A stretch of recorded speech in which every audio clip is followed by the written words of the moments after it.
Alright guys, today we got a 2007 Chevy Silverado. It's got some pretty deep scratches on it. Not super deep, but kind of fine scratches. Got some oxidation on the fog light.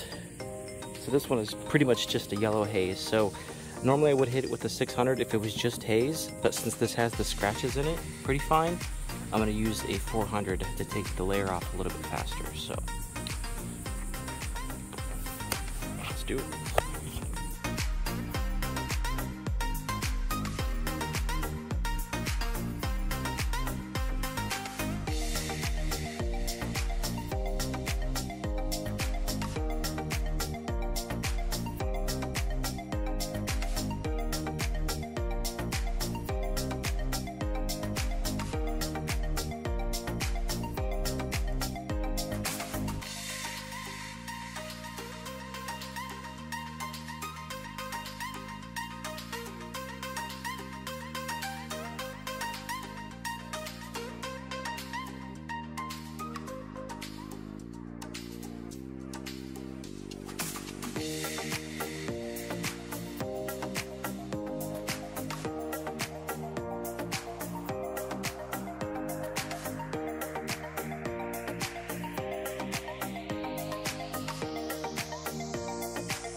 Alright guys, here's the finished product. You can see I got all the scratches out. There's still some, but they're very, very fine. You have to be super close to see them. Fog light came out great. This one, same thing. You can see the scratches very, very finely, but that's only if you're super close. They're not, came out great, so they'll be super, super happy with it. Thanks for watching.